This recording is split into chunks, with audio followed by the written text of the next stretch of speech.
First of all, before I go into the weekly podcast, do follow Premium Times on all our social media platforms, as we will be giving you live updates of the June 12 democracy protests going on nationwide. You don't want to miss that.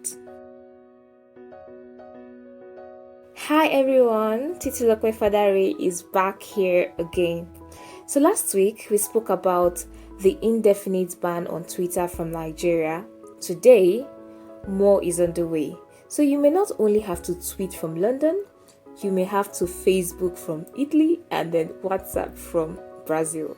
The controversial move to regulate Facebook, Twitter, Instagram and other online platforms is a crusade the ever-talking Information Minister, Lai Mohammed, is leading. It appears that the minister sees his ministerial success in that. The National Broadcasting Commission, in a newspaper advertorial, asked all social media platforms and online broadcasting service providers in Nigeria to apply for the broadcast license. What that means is that you will no longer be able to access the social media platforms and other websites if they refuse to register with the Nigerian government. That's the social media bill through the back door. That's Nigeria under President Muhammadu Buhari. With Twitter out of the way, a few government officials quickly began to deactivate their accounts. One of them was Nigeria's Justice Minister, Abubakar Malami. Offense number 1.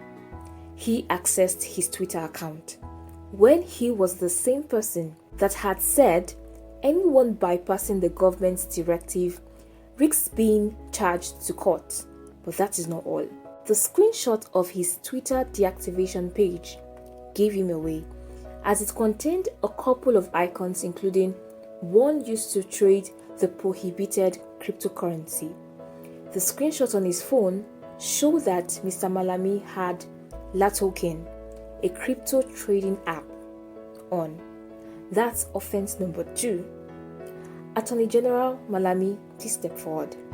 If we can't be sure you are obeying simple instructions that the government made, how will you convince Nigerians to do so? Like the rainbow, President Muhammadu Buhari made a rare media appearance this week. Did he shine like the rainbow does? Well, Nigerians will determine that. But he made a critical claim about the accusations that his appointments are nepotistic. He said all his appointments are strictly based on merit and not based on ethnic or regional balance. That aside, the president's claim suggests he's economical with the truth, except he's saying more northerners are qualified than their southern siblings for strategic positions. But that cannot stand a litmus test for truth. Or how do you explain the compulsory retirement of 29 generals after Farouk Yaya's appointment as Chief of Army Staff? All 29 are not qualified too? Abuja peeps, have you been to the market recently? Bread is now the new gold. A loaf of bread sold for 500 naira is now 650 naira. The Association of Master Bakers and Caterers of Nigeria, Abuja chapter, said the prices of flour, sugar and other baking materials for bread production have increased. Therefore, they may have a 30% increase in the price of bread in order to avoid the shutdown of bakeries. The organization also appealed to the National Agency for Food and Drug Administration and Control to reduce the cost of business registration. As we battle to overcome this, the Onion Producers and Marketers Association said it would discontinue the supply of onions to the entire South over insecurity and the government's failure to compensate its members who suffered losses in the past.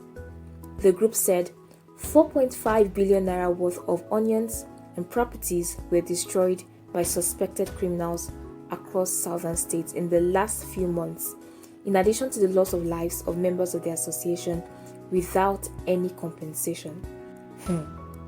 Nigerians are going through a lot right now. Please just show some love to the brother next door. Moving on, isn't it ironic, even though Nigerians suffer low electricity per capita ratio, Nigeria plans to sell electrical power through its generation companies to 4 West African countries: Togo, Burkina Faso, Republic of Benin, and Niger Republic. Under the initiative, some 611 communities under the power line route will get electricity. The acting managing director of the Transmission Company of Nigeria and chairman executive board of the West African Power Pool, Sule Abdulaziz, said the power planned to be sold to the African neighbors is power that is not needed in Nigeria. Kai. Nonetheless, Mr. Abdulaziz said Nigeria will benefit from the deal in terms of revenue and job creation, as the 4 countries are expected to make the power purchase through $570 million North Core power transmission line currently being built. The North Core project, funded by the World Bank, French Development Council, and the African Development Bank, is expected to be completed in 2 years. As always, this edition was written by Yusuf Akinpelu. I am Titilope Fadari. See you next week. And do not forget, if you like this podcast, please share and favorite. Visit www.premiumtimesng.com to catch the latest edition of this podcast series.